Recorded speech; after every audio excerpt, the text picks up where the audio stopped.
The legitimacy of the Luka Doncic trade is not to be believed for a single second. There is no general manager who is looking out for the best interests of their franchise who is going to make this deal.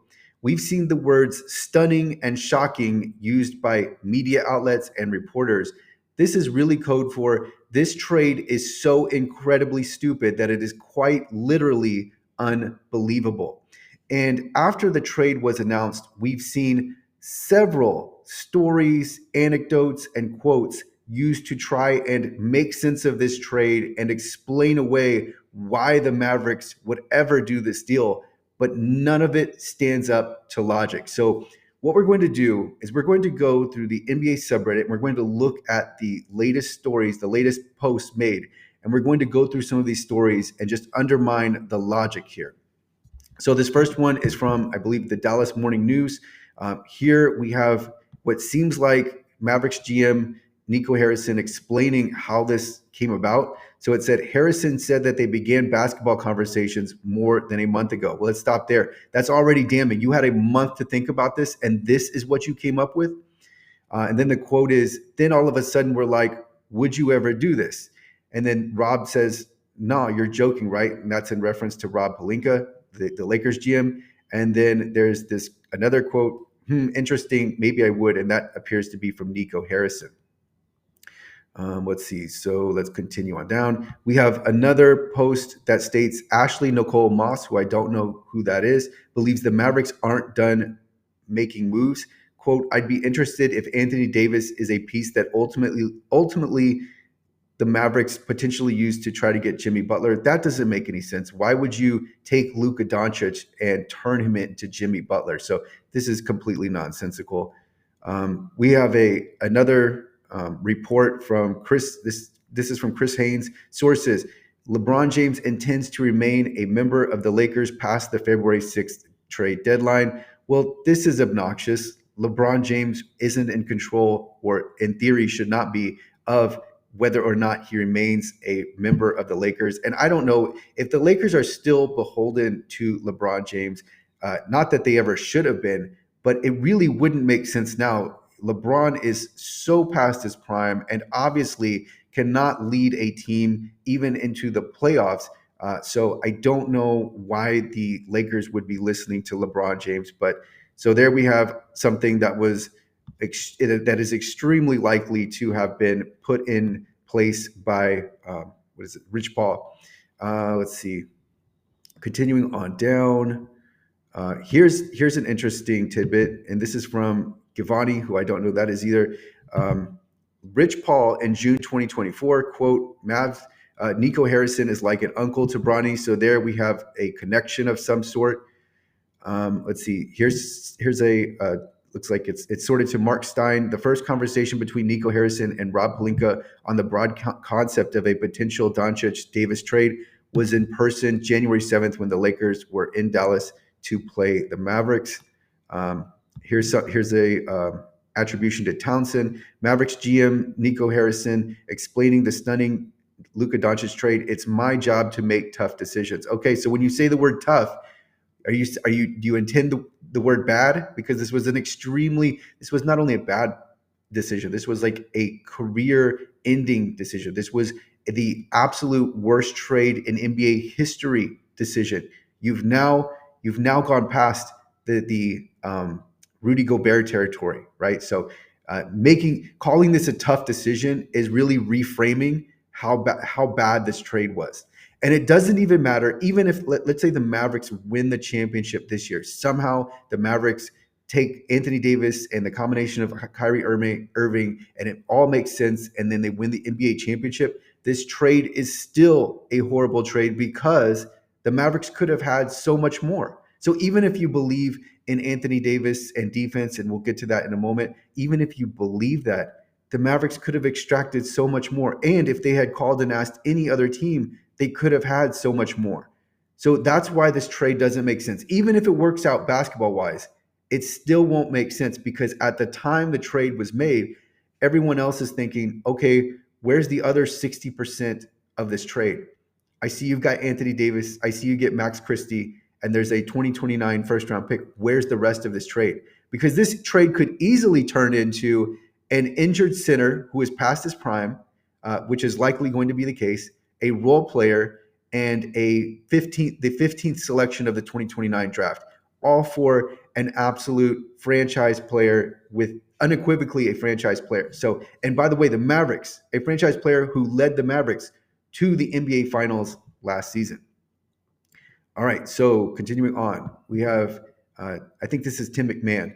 I've had multiple people within the Mavericks use the term held hostage as to how they felt about being, the entire franchise relying on Luka with this looming $350 million commitment coming this summer. Okay, so here we have the money being used as the excuse. This is too big of a contract. This is how big contracts are going to be for franchise players. You are not going to get a franchise player for less than the maximum amount of money. So here we're acting like Luka Doncic is too expensive. No, of course he's not. If you want to run a winning NBA franchise, then that's going to be the case. So it doesn't make sense that this would be the salary would be too much, and that's why you just can't hold on to Luka Doncic. And even if you had to trade him, again, you would trade him for more than they did. So this reason does not stand up. Here we have Brian Windhorst. Doncic is 25 years old and already qualified for the Supermax. There is no way he wasn't going to sign that contract. He was totally committed to the Dallas Mavericks. Dallas pulled the plug on that. So yeah, it doesn't make sense. This guy is quite literally the face of your franchise. I've been in DFW. I've lived in DFW. If you are in DFW, what you will see is Luka Doncic's face on billboards. He's on the marquee. He is the guy that sells tickets, and there is a tie to the DFW community with Luka Doncic, and they just severed that. So it doesn't make any logical sense. Let's see. This is about LeBron James. Then we have another Townsend attribution. Nico Harrison told the Dallas Morning News that he and Lakers counterpart Rob Pelinka began having. This is the story we've already covered. Let's see here.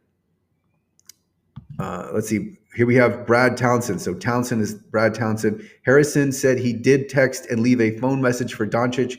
The quote is, "My guess is he probably doesn't want to talk to me." So this indicating that Luka Doncic was not a part of it, didn't try to force his way out, didn't request a trade. So again, it really, especially now, like that, knowing that Luka Doncic was not pushing for this, it doesn't make any sense. Here's another story. Mavs GM Nico Harrison on playing. So he's talking about Anthony Davis playing alongside Daniel Gafford or Derek Lively. That's another reason this doesn't really make sense. The Mavericks were good. The Mavericks were rock solid at center. And yes, I think Derek Lively is injured right now and he's going to be out. Maybe he's out for the season. I don't even know. But you still wouldn't trade your franchise player just to have an improvement at center. Let's see, Nico Harrison, we really feel like we got ahead of what was going to be a tumultuous summer. And so we really felt like we got out in front of that. We know teams, they've had it out there. Teams have been loading up to try to sign him once he becomes available. So this getting at teams were going to try to lure him away. I think Luka Doncic was still under contract for another year after this year, so that doesn't completely make sense.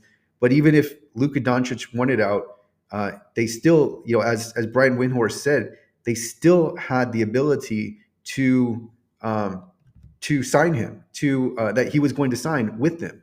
So this is in conflict with the Brian Windhorst quote. But even if Luka wanted out, it still doesn't make any sense. You still would have had more. Teams would have been lining up to offer as much as they could possibly offer for Luka. And this includes teams like maybe not the Oklahoma City Thunder, since they have Shea, but the Spurs would have definitely offered their draft picks to get Luka Doncic. Every team would have paid the maximum to get Luka. So not even looking and just focusing in on Anthony Davis, a role player, and then a non-lottery, what is likely a non-lottery pick in 2029 doesn't make any sense. Let's see. Here we're just getting reactions from the different commentary, and let's see. And league sources say there was at least one team besides the Lakers that was approached by Dallas nearly 2 weeks ago about the prospect of swapping Doncic for another star. That bid was turned down. So that's interesting that the focus here was that it had to be to the Lakers. This was something where it was they were the Mavericks were so insistent upon going to the Lakers. So if this is true, right? There's a lot of conjecture here. There's a lot of rumors and hearsay. So it's hard to tell what's not true and what is true. But we know what is likely true is coming from the reporters that usually come up with the accurate stories. And I think this one is attributed to a Mick. I think his name is Sam Mick. But either way, we have this rumor floated. And then here's a thread that really captures the essence of this thread titled "Luka and AD trade." Almost none of the logic holds up when scrutinized even a little bit.